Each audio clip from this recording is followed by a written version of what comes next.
आप देख रहे हैं SDM न्यूज़। हर सच्ची खबर के लिए जुड़े रहिए SDM न्यूज़ से।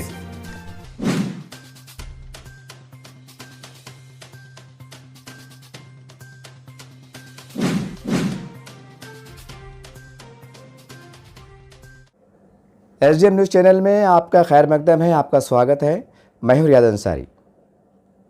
जैसे कि हम देख रहे हैं 3 महीने से अधिक लॉकडाउन की प्रक्रिया चल रही है।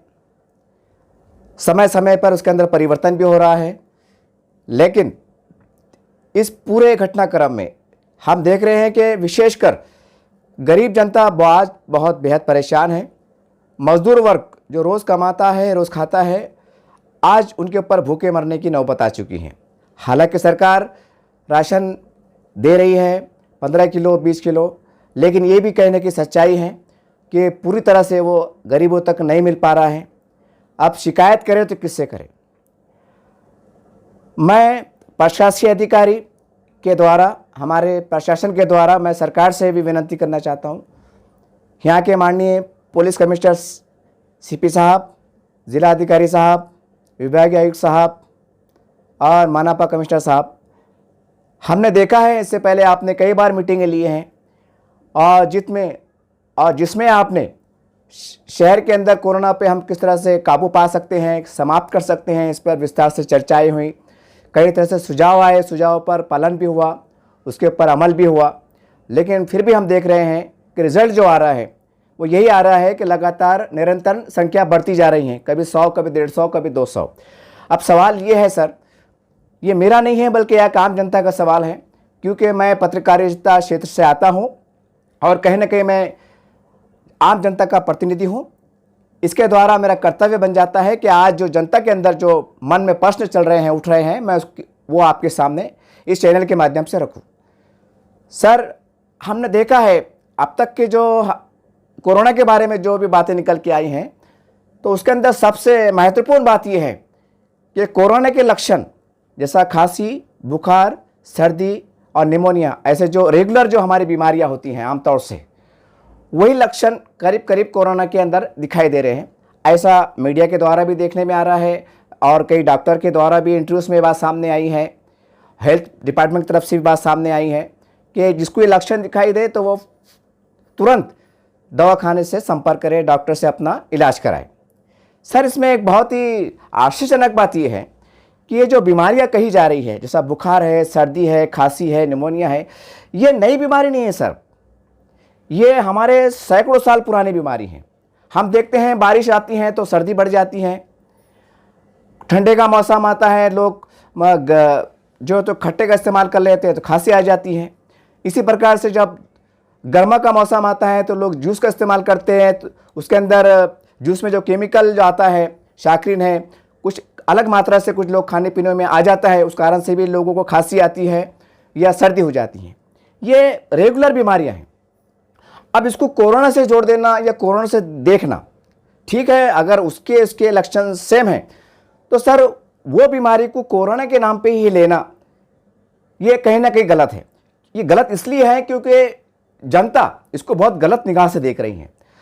तो मेरा प्रशासन से और सभी यहाँ के अधिकारियों से मेरी विनती है कि सर, एक बहुत अच्छा सुझाव है जो जनता से भी निकल के आया है और हमने खुद स्वयं, जब हम औरंगाबाद के कमोबेश हम 17 हमने झोपड़पट्टियों का सर्वे किया और वहाँ की कठिनाई, वहाँ की जनता की नफ्स को टटोलने का काम हमने किया कि वो क्या चाहती हैं, उनके मन में क्या चल रहा है, प्रशासन को क्या करना चाहिए। उनसे हमने कई बार चर्चाएं की, उनसे हम कांटेक्ट में रहे। तो सर, उसका सीधा सीधा उपाय है कि पूरे वार्ड में, खासकर विशेष झोपड़पट्टी में जहां कोरोना की संख्या लगातार बढ़ती जा रही है, अगर हम वहां के छोटे छोटे दवाखाने होते हैं उसमें प्राइवेट, अगर वहां पर हम वहां शासकीय जैसा जो घाटी हॉस्पिटल होता है, शागन के जो दवाखाने हैं, मानापा के जो दवाखाने हैं, वहाँ पर हम सरकारी दवाखानों में गरीबों का इलाज करते हैं, उनको दवा गोली इंजेक्शन देते हैं।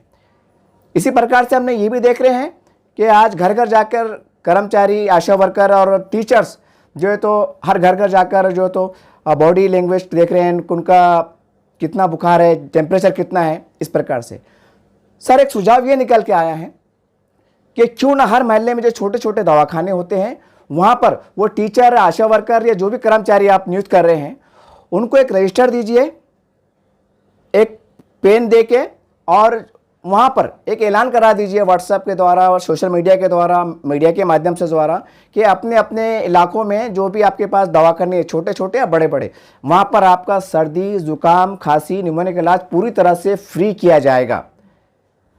वहाँ पर पूरी तरह से आपको दवा, गोली टोटल आपको फ्री मिलेगी।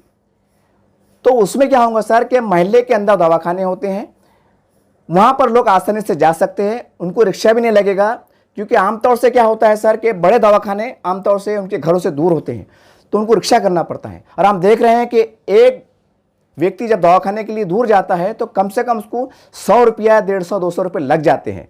ऐसी हालत में जब आप खाने को मर रहे हो तो आप 100 रुपये भी रिक्शे के लिए आने जाने के लिए कहाँ से लाएंगे? ये सबसे बड़ा प्रश्न आज उठ रहा है।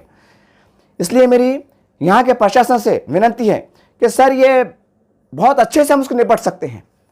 अगर हम वार्ड वाइज जितने भी दवाखाने, वहाँ पर हम अगर सरकारी दवा गोली का भंडार में से कोई स्टॉक उनको अगर दें, आबादी की जनसंख्या के हिसाब से, मान लीजिए अगर कोई वार्ड की आबादी 10,000 के आसपास है, एक अंदाज़ा लगता है कि भाई 10,000 के वार्ड में हम कैसे भी खांसी, जुकाम, बुखार, निमोनिया के पेशेंट 5,000 के आसपास हो सकते हैं। ऐसा अनुमान लगाते हुए हम 5-5,500 का वो भंडार, दवा गोली जो भी है वो मात्रा से हम वहाँ के जितने भी वार्ड में छोटे छोटे दवाखाने उनको प्रोवाइड कर दे, उनको हम तकसीम कर दें।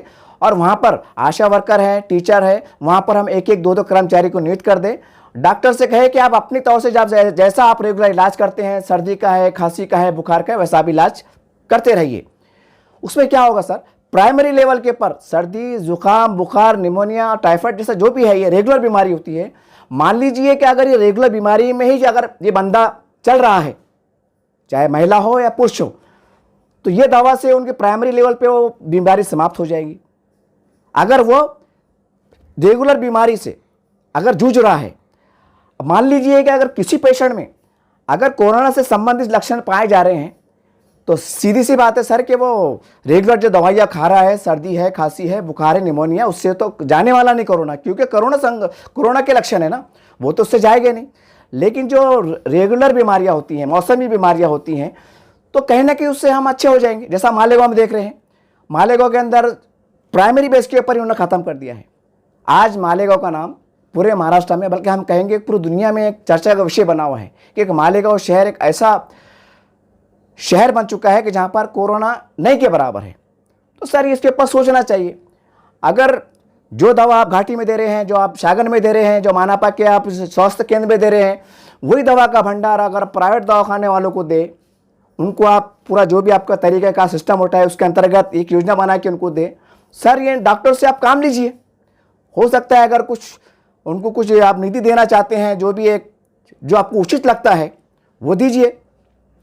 और बड़े आश्चर्य की बात है सर कि आज 24 घंटे हमारा प्रशासन जूझ रहा है।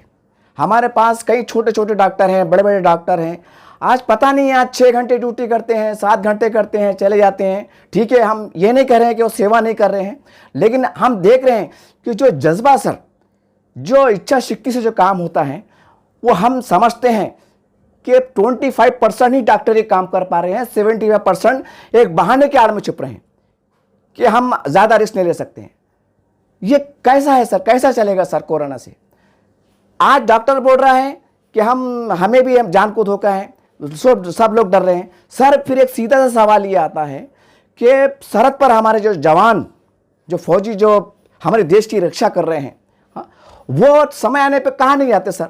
जब युद्ध छिड़ जाता है तो जंगलों में जाते हैं, झाड़ियों में गिरते हैं, कांटे चुभते हैं, उनको प्यासे रहना पड़ता है, भूखे रहना पड़ता है, जबकि उनको पता है कि एक एक क्षण उनकी मौत का है।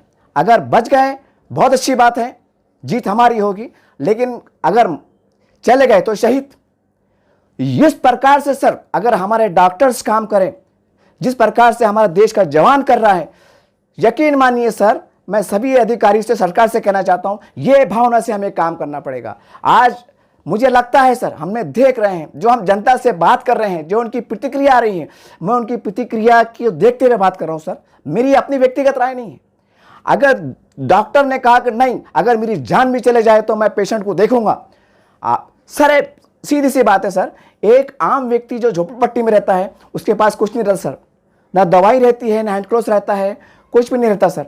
लेकिन डॉक्टर जो हॉस्पिटल में रहता है उसके पास तो हर तरह से दवा गोली रहती है। फिर डरने की क्या ज़रूरत है सर? अगर हम ऐसे समय अपना कर्तव्य नहीं निभाएंगे तो कब निभाएंगे? आज दुनिया का छोड़ दीजिए, खैर हमें दुनिया से भी सहानुभूति है क्योंकि एक मानवता का प्रश्न है, लेकिन कम से कम देश की अगर हद तक हम सोचें सर, तो देश को जिस तरह हमारे जवान सरहद पर बचा रहे हैं उसी प्रकार से आज पूरी स्वास्थ्य डिपार्टमेंट को सक्रिय होने की जरूरत है। जिस तरह से एक फौजी जवान सरहद के ऊपर 24 घंटे आंख खुली रखता है कि कब दुश्मन की गोली आए, कब दुश्मन का वार चल जाए और कब दुश्मन की चाल को हम नाकाम बनाए, यही जज्बे से, यही जुनून से सर आज हमारे सब डॉक्टर को काम करने की जरूरत है सर। हम देख रहे हैं सर, आज आप बहुत इंक्वायरी करा लीजिए, आप सलाम बस्ती में जाइए, शाम के अंदर अधिकतर सर दवाखाने आपको बंद मिलेंगे। अब सवाल ये सर कि ये बाकी के रात में आप इनको ऐसा क्या काम है? ये कोई मट्टी काम को नहीं जा रहे सर, कोई हार्ड वर्क नहीं है क्या? ये कुर्सी पे बैठकर इतना भी नहीं कर सकते? ये कह रहे हैं कि भाई हमें भी, हमारी भी जान को धोखा है। तो कल को सर ये भी हो सकता है कि फौज के जवान भी बोले कि अगर मान लीजिए थोड़ी देर के वास्ते उदाहरण के तौर पर सर, कि अगर देश के जवानों ने अगर बोल दिया कि हम आगे नहीं जा सकते, हम दुश्मन की सीमा को फलांग नहीं सकते, हमारी जान को धोखा है, तो क्या देश सुरक्षित रहेगा? ये प्रश्न उठता है। इसी प्रकार से आज हम समझते हैं कि उससे ज्यादा खतरा आज हमारे देश के अंदर मंडला रहा है। अगर ये कोरोना अगर इसी प्रकार से बढ़ता रहा, तो बताइए जब आप और हम नहीं रहेंगे तो फिर देश का क्या होगा? तो मेरी प्रशासन से विनती है कि सर ये छोटे छोटे डॉक्टरों से आप काम लीजिए, आप इनको पाबंद कीजिए, एक ऐसा कानून बनाइए, क्योंकि देश से ऊपर कोई नहीं सर। आज देश संकट में है, इनको आप पाबंद कीजिए, उनसे आप मीटिंग लीजिए, इनको आप क्या कर सकते हैं अच्छे माध्यम से, या एक कानून बना के कि आपको काम करना ही है, न तो आपकी डिग्री जब्त कर ली जाएंगी।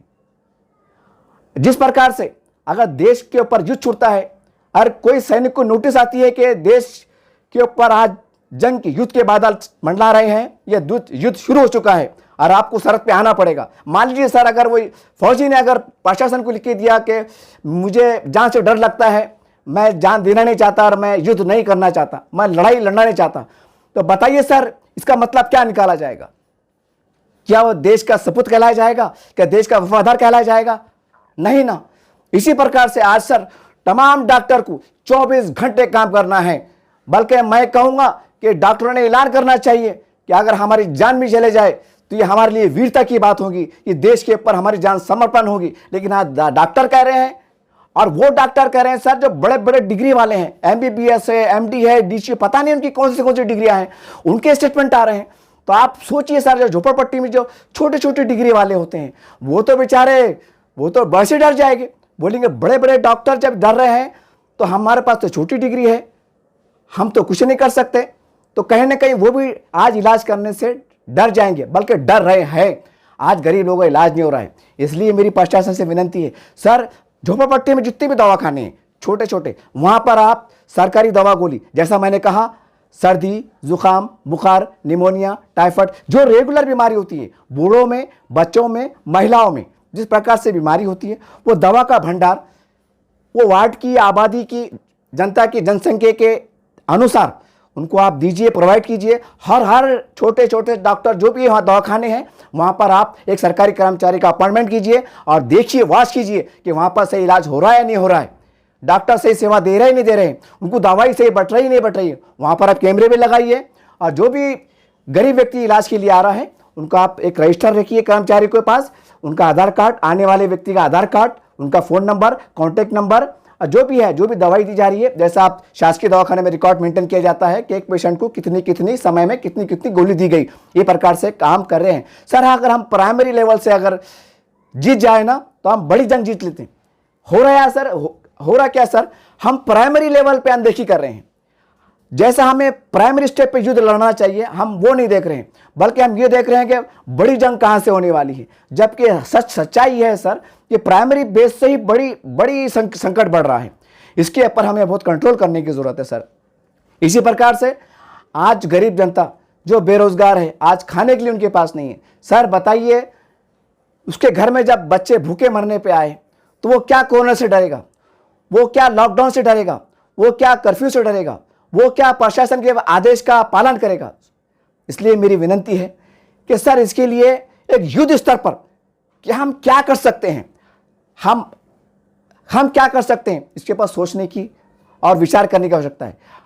ये बात सत्य है सर कि अगर हम कितने भी अगर प्रयास कर ले तो कहीं ना कहीं हम कम पड़ेंगे, ये सच्चाई है सर। लेकिन ये बात भी सही है सर, सत्य है, अगर प्रशासन आज अगर युद्ध स्तर पर उतर जाए तो आज अगर हम 25% पे अगर सफल हो रहे हैं, प्रयास हमारा सफल हो रहा है, अगर हम युद्ध स्तर पर अगर सही योजना पे अगर काम करें तो हम 75% यानी कि 75% पे हम सफलता प्राप्त कर सकते हैं।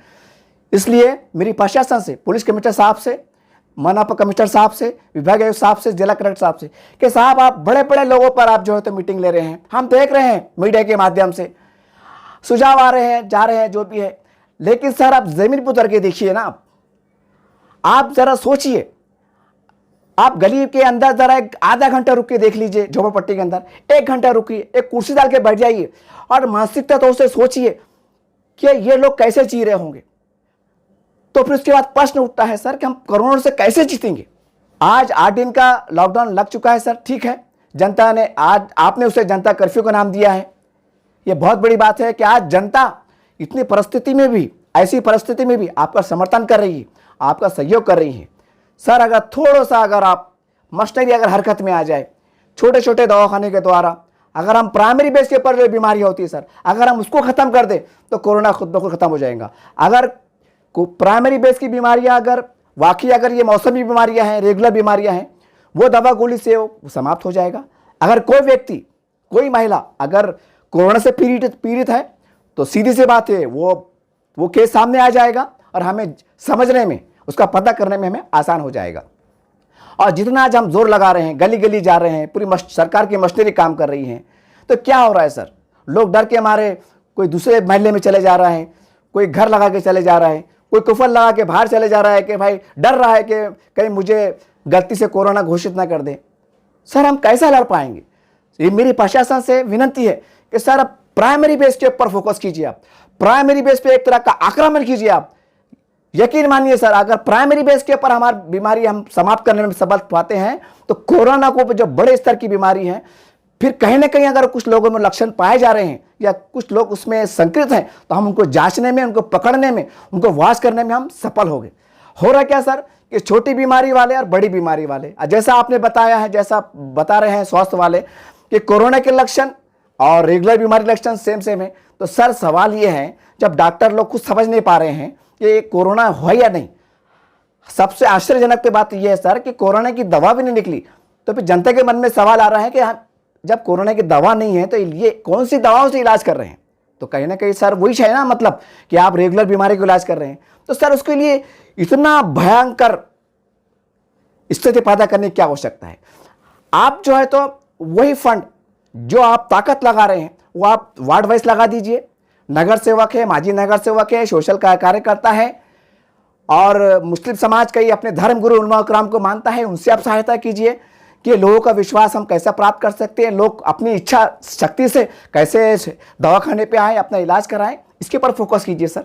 ये लॉकडाउन लगा दीजिए। लॉकडाउन आपने लगा दिया, घर घर जाएंगे, और कोई बंदा अगर घर लॉक लगा के चले जा रहा है, छुप जा रहा है, तो आप उसको कैसा पकड़ेंगे सर। हज़ारों की संख्या में, लाखों की संख्या में हमारी इस शहर की आबादी है, हम कैसे कवर अप कर पाएंगे। सर मेरी विनती है कि झोपड़पट्टी में रहने वाले जो छोटे छोटे सोशल वर्कर है, कहीं ना कहीं सर मैं भी सोशल वर्कर हूँ, मैं पत्रकार भी हूँ, मेरे ऐसे अनेक लोग हैं सर।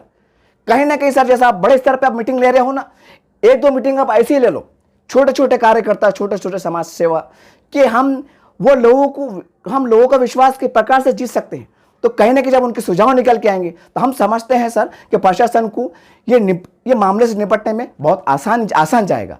आज हो रहा है क्या सर, जो वीआईपी बंगलों में रहते हैं और लग्जरी लाइफ गुजारते हैं, वो लोग अपनी मीटिंग कर रहे हैं, लेकिन ज़मीन के ऊपर झोपड़पट्टियों में एक गरीब व्यक्ति, एक गरीब इंसान किस तरह से अपना जीवन को गुजार रहा है, किस तरह से जूझ रहा है, भूख से, प्यास से आज दवाखाने में आने के लिए पैसे नहीं है, आज उसके लिए भोजन लाने के लिए पैसे नहीं है। छोटे छोटे घर में बच्चे हैं, बेरोजगार है, बच्चे दूध के लिए रो रहे हैं सर, आज दूध के लिए पैसे नहीं है। आज हमारी मस्टरी लगी हुई है कि हमें कोरोना को हराना है। सर सीधी सी बात है सर, जिस प्रकार से देश का जवान सरहद पे रहता है, मैं आपको उदाहरण के तौर पे कह रहा हूं, अगर उसके पेट में रोटी ना हो सर, वो भूखा हो, तो वो क्या जंग लड़ेगा? क्या वो देश के लिए जान देगा? क्या उसके मन में वो इच्छा शक्ति होगी जब देश उसको सही समय पे खाना नहीं दे पा रहा हो? ठीक इसी तरह आज हमारा पहला कर्तव्य है प्रशासन का कि हम हर गरीब तक पहुंचने का प्रयास करें सर। अगर हम हर गरीब को सुविधा देने में सफल होंगे, दवा है, गोली है, उसका इलाज है, उसका राशन है, पानी है, उसकी भूख है, प्यास है, तो सर वो भी हमारा कहीं ना कहीं सच्चे मन से सहयोग करेगा। आज ऐसा लग रहा है सर ड्रामा हो रहा है, और मैं तो कहूँगा ड्रामा ही हो रहा है सर। उसका मैं उदाहरण भी देना चाहूँगा। आपने लॉकडाउन लगाया, ठीक है, 3 महीने लगाया, समय समय पर लगाया, परिवर्तन किया, ठीक है, आज अभी 8 दिन लगाया, वो भी ठीक है, लेकिन सवाल ये है सर, फिर पॉजिटिव निकले जो भी पेशेंट सामने आ रहे, फिर प्रश्न आ रहा है ना सर, फिर हम आप सफल क्यों हो रहे, आज सफल क्यों हो रहे?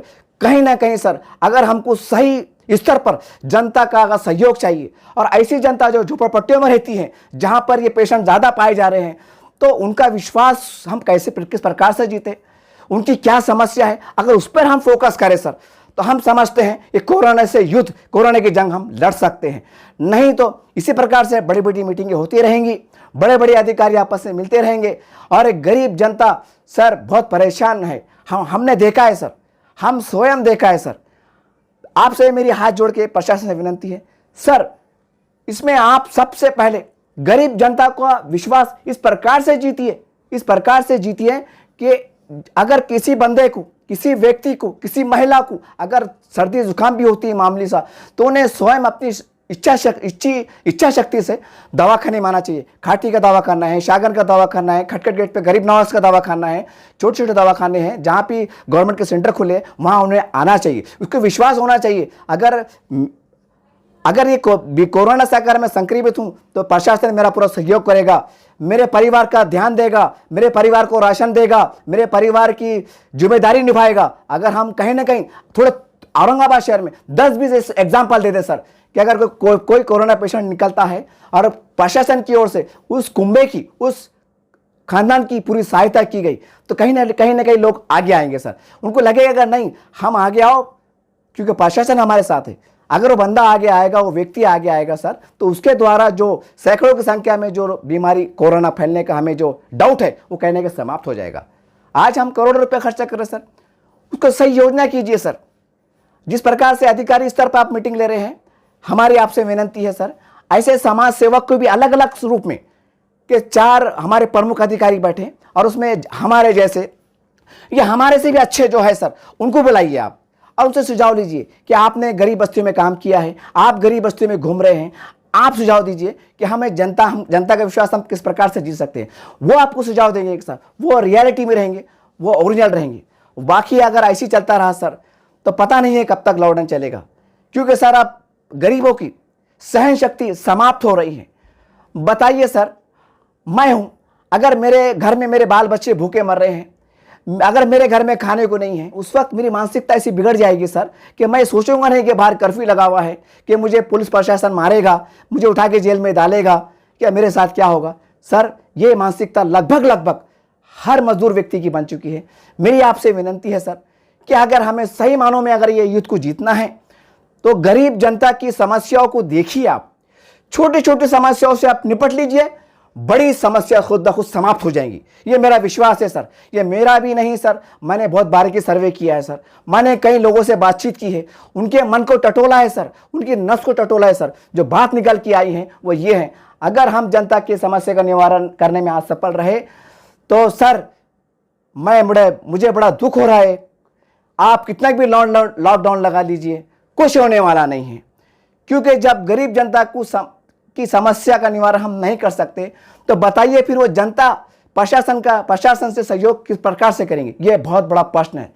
मेरी विनती है कि सर हम किस प्रकार से युद्ध स्तर पर जिस प्रकार से हम देश के जवान को सुविधा प्रोवाइड करते हैं, इसी प्रकार से युद्ध स्तर पर 24 तास 24 घंटे हमें यह तो लड़ना होगा और हमारे डॉक्टर की 24 घंटे ड्यूटी लगानी होगी। जिस प्रकार से आज पुलिस प्रशासन, क्या वो इंसान नहीं है सर? 24 घंटे सर अपने परिवार को छोड़कर रास्तों पे खड़े हुए हैं, बीमार हो रहे हैं। हमने देखा है महाराष्ट्र के अंदर कई पुलिसकर्मी अधिकारी कोरोना के कारण उनकी मृत्यु हो चुकी है, वो शहीद हो चुके हैं। सर हमने तो कहीं देखा नहीं है सर कि कोई बहुत बड़ा डॉक्टर कोरोना के कारण उसकी मृत्यु हो गई। हम ये नहीं कह रहे सर कि उनके मर जाना चाहिए, लेकिन प्रश्न है सर, आज जनता पूछ रही है, ये मैं नहीं पूछ रहा हूं सर, ये जनता की भावना है जो मैं अपने ज़बान के जरिए आपसे कह रहा हूं। ऐसा क्यों नहीं हो रहा सर? बड़े बड़े डॉक्टर आज क्यों नहीं हो रहे हैं? देश पे जवान शहीद हो रहे हैं, पुलिसकर्मी जो है तो शहीद हो रहे हैं, जी अपना कर्तव्य पालन करते हैं, बड़े डॉक्टर क्यों नहीं हो रहा है? ये प्रश्न है, ये मैं नहीं कह रहा हूं, जनता कह रही है। जनता ने मुझसे कहा था, मैं आपके सामने प्रश्न उठा रहा हूं सर। मेरी आप प्रशासन से मेरी विनंती है, 24 घंटे अगर डॉक्टर हमारे काम करे, युद्ध स्तर पर घर घर जाकर अपनी जान की परवाह न करते हुए डॉक्टर अगर हमारा सहयोग दें, हम कोरोना को, मेरा विश्वास है सर 30 दिन के भीतर हम कोरोना को पूरे देश से हरा सकते हैं, अगर हमारी यही नीति पे काम हुआ तो। अगर यही नीति चलती रही कि इस पे कुछ थोड़ा बहुत राजकारण चलते रहा तो सर ये बहुत बुरी बात है, क्योंकि ये सवाल देश का है सर, सवाल किसी एक समाज का नहीं है, किसी एक जात बिरादरी का नहीं, पूरे देश का है सर। अगर यही हालत रही तो हमारा देश कहाँ जाएगा? हमारे देश की अर्थव्यवस्था कहाँ जाएगी? आज कंपनियां बंद होने के कगार पे हैं, बड़े बड़े इंडस्ट्री बंद होने के कगार पे हैं, कैसा होगा सर? कैसा चलेगा सर? मेरी प्रशासन से विनंती है कि सर जैसा आप बड़े बड़े मीटिंग ले रहे हो ना, इसी प्रकार से आप छोटे छोटे समाज कार्यकर्ताओं को भी वार्ड वाइज लेवल पर या फिर छोटे छोटे स्तर पर आप मीटिंग लीजिए, उनके सुझाव लीजिए, और जहां पर जनता की जो समस्या है, भूख है, प्यास है, उनकी बीमारी है, उनको हम किस तरह उन तक पहुंच सकते हैं, किस तरह शायद अगर हम पूरी तरह से गरीब जनता का विश्वास, उनका मन जीतने में कामयाब रहे तो हम कोरोना से जीत सकते हैं सर। नहीं तो बहुत इससे बद से बदतर स्थिति पैदा हो जाएगी, क्योंकि हम समझते हैं भले आप बड़े बड़े अधिकारी हैं, लेकिन आप भी कहीं ना कहीं एक इंसान हैं। आपको भी भगवान ने, अल्लाह ने, ऊपर वाले ने एक हद तक बुद्धि दिया है। आप कुछ कंप्यूटर नहीं है सर कि कोई सामने व्यक्ति आए तो आप उनके मन की बात समझ लें। आप भी क्या करेंगे? मेरी आपसे विनंती है कि मैं जनप्रतिनिधि हूं, मैंने सर्वे किया है, उस सर्वे के आधार पे मैंने आपको कहा है कि सर आप गरीब बस्तियों पे ध्यान दें। गरीब बस्तियों में रहने वाले छोटी छोटी बीमारियां वहां पर पनप रही हैं, प्राइमरी बेस पे उस पर आप आक्रमण कीजिए, उसको समाप्त कीजिए। बड़ी कोरोना से हम जंग जीत सकते हैं। जय हिंद, जय महाराष्ट्र।